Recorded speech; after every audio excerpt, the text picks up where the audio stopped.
కాలుష్యం అంతకంతకు పెరుగుతున్న నేపథ్యంలో కాలుష్య కట్టడికి ప్రభుత్వం చర్యలు తీసుకుంటోంది.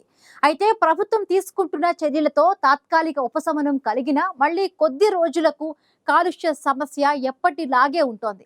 అందుకే వాయు కాలుష్యం నుంచి ఢిల్లీకి శాశ్వతంగా విముక్తి కల్పించాలని భావిస్తున్న బీజేపీ ప్రభుత్వం క్లౌడ్ సీడింగ్ ప్రక్రియ ద్వారా కృత్రిమ వర్షాన్ని కురిపించేందుకు ఏర్పాట్లు చేస్తోంది.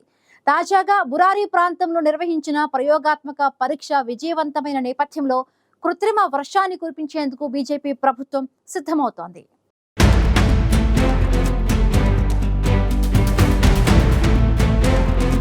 దేశ రాజధాని ఢిల్లీకి వాయు కాలుష్యం తీవ్ర సమస్యగా మారింది. ఢిల్లీలో వాయు కాలుష్యం అంతకంతకు పెరిగిపోతుండడం అక్కడి ప్రజలు అనారోగ్యం పాలవుతున్నారు. ఢిల్లీలో నివసించాలంటేనే భయమేస్తోందని పలువురు రాజకీయ నేతలు చేసిన వ్యాఖ్యలు అక్కడ ఏ స్థాయిలో వాయు కాలుష్యం సమస్య ఉందనే విషయాన్ని స్పష్టం చేస్తున్నాయి. ఢిల్లీలో వాయు కాలుష్య సమస్య గత అసెంబ్లీ ఎన్నికల్లో ప్రధాన అంశమైంది. వాయు కాలుష్యం క్రమంగా పెరుగుతున్న నేపథ్యంలో ఢిల్లీలోని బీజేపీ ప్రభుత్వం కాలుష్య కట్టడికి చర్యలు చేపడుతోంది. ఢిల్లీలో కాలుష్యం కట్టడికి చేసేందుకు స్థానికంగా తొలిసారి కృత్రిమ వర్షం కురిపించేందుకు ఢిల్లీ ప్రభుత్వం సిద్ధమైంది. ఈ మేరకు బురారి ప్రాంతంలో ప్రయోగాత్మకంగా నిర్వహించిన పరీక్ష విజయవంతమైనట్లు ఢిల్లీ ముఖ్యమంత్రి రేఖా గుప్తా వెల్లడించడంతో దీనిపై ఇప్పుడు పెద్ద ఎత్తున చర్చ జరుగుతోంది. లక్షల సంఖ్యలో మా ప్రోగ్రాంలను చూస్తున్నారు, కానీ అందులో 15% మంది మాత్రమే సబ్స్క్రైబ్ చేసుకుంటున్నారు. దయచేసి iNews ఛానల్ను సబ్స్క్రైబ్ చేయండి. బెల్ బటన్ పై క్లిక్ చేయడం మర్చిపోకండి. Thank you. సాధారణంగా ఢిల్లీలో వాహనాలు, పరిశ్రమల నుంచి వెలువడే పొగ, విషవాయువులతో కాలుష్యం పెరిగిపోతోంది. ఇక ఏటా దీపావళి పండుగ వచ్చిందంటే చాలు ఢిల్లీలో గాలి నాణ్యత బాగా తగ్గిపోతుంది. ఈసారి కూడా దీపావళి బాణాసంచాల ఎఫెక్టుతో దేశ రాజధానిలో గాలి నాణ్యత తీవ్ర ప్రతికూల స్థాయికి దిగజారింది. ఢిల్లీ ప్రజలు పీల్చుకోవడానికి స్వచ్ఛమైన గాలి కూడా కరువైంది. దీంతో శ్వాసకోశ సమస్యలు, ఉబ్బసం, అలర్జీలు కలిగిన వారు పడుతున్న అవస్థలు అన్నీ కావు. ఈ నేపథ్యంలో ప్రతి ఏడాదిలాగే ఈసారి సైతం వాయు కాలుష్యాన్ని తగ్గించడానికి గ్రేడెడ్ రెస్పాన్స్ యాక్షన్ ప్లాన్ను అమలు చేస్తున్నారు. ఢిల్లీలో నిర్మాణ పనులపై తాత్కాలిక నిషేధం విధించారు. వాహనాల రాకపోకలను పరిమితం చేయడానికి అనేక చర్యలు తీసుకున్నారు. కానీ ఇలాంటి తాత్కాలిక చర్యలతో వాయు కాలుష్యం తగ్గేది అంతంత మాత్రమే అనే విషయం అందరికీ తెలుసు. వాయు కాలుష్యాన్ని గణనీయ స్థాయిలో తగ్గించాలంటే, ప్రజలకు ఊరట కల్పించాలంటే కృత్రిమ వర్షాన్ని కురిపించాల్సిన అవసరం ఉంది. గత కొన్ని దశాబ్దాల్లో ఢిల్లీలో ఏర్పడిన ప్రభుత్వాలన్నీ కృత్రిమ వర్షం ప్రతిపాదనపై చర్చించాయి. కానీ ఆ దిశగా ప్రభుత్వాలు మాత్రం ఒక్క అడుగు కూడా వేయలేకపోయాయి. సాంకేతిక సమస్యలు, సంక్లిష్టమైన అనుమతి ప్రక్రియల వల్లే ఇలా జరిగింది. ఢిల్లీలో ఆప్ను ఓడించి బీజేపీ అధికారంలోకి వచ్చింది. ఢిల్లీ పర్యావరణ శాఖ మంత్రిగా బాధ్యతలు చేపట్టిన మంజీందర్ సింగ్ సిర్సా వాయు కాలుష్యం కట్టడికి కృత్రిమ వర్షాన్ని కురిపించి తీరుతామని ప్రజలకు హామీ ఇచ్చారు. ఎట్టకేలకి ఏడాది జూన్ 3వ వారంలో భారత వాతావరణ శాఖ గుడ్ న్యూస్ చెప్పింది. ఢిల్లీలో కృత్రిమ వర్షాన్ని కురిపించే ప్రతిపాదనకు ఐఎండీ గ్రీన్ సిగ్నల్ ఇచ్చింది.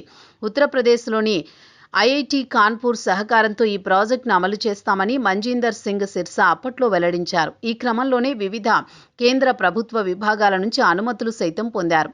ఐఐటి కాన్పూర్ ప్రకారం కృత్రిమ వర్షం కురిపించడానికి 11 ప్రభుత్వ విభాగాల అనుమతులు పొందాల్సి ఉంటుంది.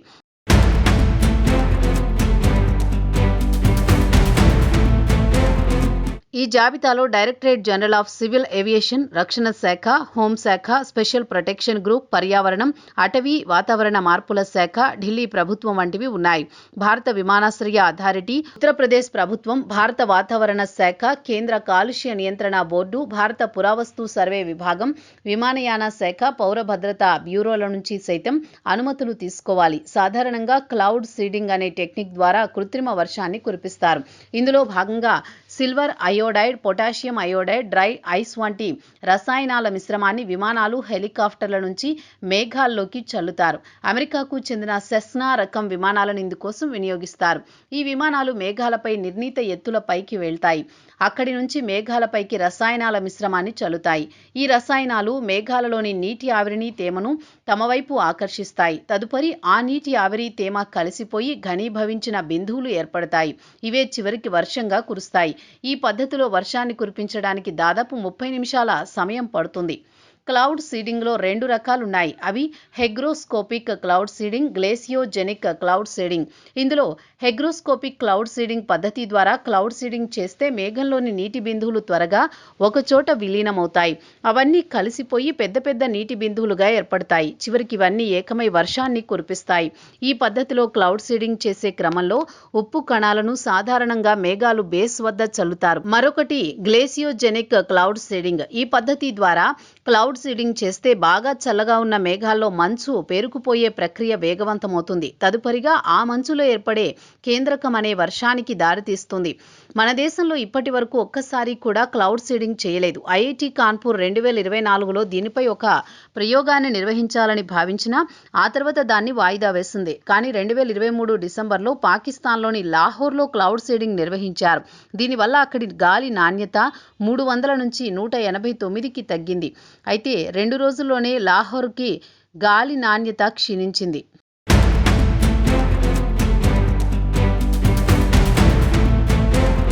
ఢిల్లీలో కృత్రిమ వర్షాన్ని ఐఐటి కాన్పూర్ శాస్త్రవేత్తల బృందం ఆధ్వర్యంలో కురిపిస్తారు. ఈ ప్రాజెక్టు మొత్తం అంచనా వ్యయం 3.21 కోట్లు. మొత్తం ఖర్చును ఢిల్లీ ప్రభుత్వమే భరిస్తుంది. ఢిల్లీలో కృత్రిమ వర్షాన్ని కురిపించే ముందు భారత వాతావరణ విభాగం నుంచి కీలకమైన సమాచారాన్ని పొందాలి. ఢిల్లీ నగరంపై మేఘాలు ఏ స్థానంలో ఉన్నాయి, ఎంత ఎత్తులో ఉన్నాయి, వాటిలో తేమ ఎంత ఉంది, గాలి దిశ ఎటువైపుగా ఉంది అనే వివరాలతో రియల్ టైం సమాచారాన్ని ఐఎండీ ఇస్తుంది. ఆ తర్వాతే కృత్రిమ వర్షాన్ని కురిపించాలి. ఈ ప్రయోగంలో ప్రధానంగా నింబోస్ట్రాటస్ మేఘాలను ఎంపిక చేస్తారు. ఇవి 500 నుంచి 6000 మీటర్ల ఎత్తులో ఉంటాయి. వీటిలో కనీసం 50% తేమ ఉండాలి. ఇందుకోసం 5 వీటీ సెస్నా విమానాలను వినియోగిస్తారు. వీటిలో నుంచి మేఘాల పైకి సిల్వర్ అయోడైడ్, అయోడిన్ ఉప్పు, రాతి ఉప్పులు ప్రత్యేక మిశ్రమాన్ని చల్లుతారు. ప్రతి విమానం కనీసం 100 చదరపు కిలోమీటర్ల విస్తీర్ణంలో దాదాపు గంటన్నర పాటు ఎగురుతూ ప్రత్యేక మిశ్రమాన్ని చల్లాల్సి ఉంటుంది. ఈ విమానాలను రాష్ట్రపతి భవన్, ప్రధాని నివాసం, పార్లమెంటు భవనం వంటి ప్రత్యేక ప్రదేశాల్లో గగనతలంలోకి ఎంటర్ కానివ్వరు. కృత్రిమ వర్షం కురవడం మొదలయ్యాక ప్రత్యేక పర్యవేక్షణ స్టేషన్ల ద్వారా గాలి నాణ్యతపై పడుతున్న ప్రభావాన్ని లైవ్లో విశ్లేషించడం జరుగుతుంది. కృత్రిమ వర్షం ప్రయోగంలో పలు ప్రతికూలతలు, సవాళ్లు సైతం ఉన్నాయి. కృత్రిమ వర్షంలో ఉపయోగించే సిల్వర్ అయోడైడ్ వంటి రసాయనాల వల్ల పర్యావరణం, నేల, నీరు, జలచరాలపై ప్రతికూల ప్రభావం పడుతుంది. వీటి వల్ల శ్వాసకోశ సమస్యలు, ఇతర ఆరోగ్య ప్రమాదాలు కలగొచ్చు. ఏదైనా ఒక ప్రాంతంలో కృత్రిమ వర్షాన్ని కురిపిస్తే చుట్టుపక్కల ప్రాంతాల సహజ వర్షపాత చక్రానికి అంతరాయం కలుగుతుంది. దీనివల్ల ఇతర ప్రాంతాల్లో ఊహించని కరువులు, వరదలు సంభవించవచ్చు. వ్యవసాయం, పర్యావరణ వ్యవస్థలు ప్రతికూలంగా ప్రభావితం కావచ్చు. కృత్రిమ వర్షం కురిపించే ప్రక్రియ చాలా ఖరీదైంది. విమానం, రసాయన మిశ్రమాలు, సాంకేతిక పరికరాలకు భారీగా ఖర్చు చేయాల్సి వస్తుంది. అదే సమయంలో దీని ద్వారా ఆకాశంలో తగినంత పరిమాణంలో తగిన రకాల మేఘాలు ఉన్నప్పుడే కృత్రిమ వర్షం కురిపించే ప్రక్రియ ప్రభావవంతంగా ఉంటుంది. ఫలితాలు ఎల్లప్పుడూ ఆశాజనకంగానే ఉంటాయని చెప్పలేని పరిస్థితి ఉంటుంది. వాతావరణ పరిస్థితులపై దాని సక్సెస్ రేటు ఆధారపడి ఉంటుంది. ఏదేమైనా పలు సవాళ్లు, ప్రతికూలతలు ఉన్నా ఢిల్లీ వాయు కాలుష్యం కట్టడి కోసం కృత్రిమ వర్షం కురిపించేందుకు బీజేపీ సర్కార్ సిద్ధమవుతోంది.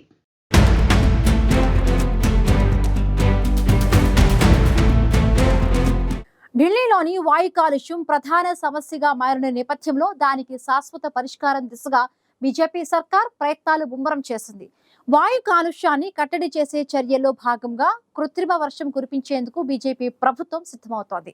ఈ ప్రక్రియకు పలు సవాళ్లు, ప్రతికూలతలు ఉన్నా ఢిల్లీ సర్కార్ మాత్రం కృత్రిమ వర్షం కురిపించేందుకు చర్యలను వేగవంతం చేస్తోంది.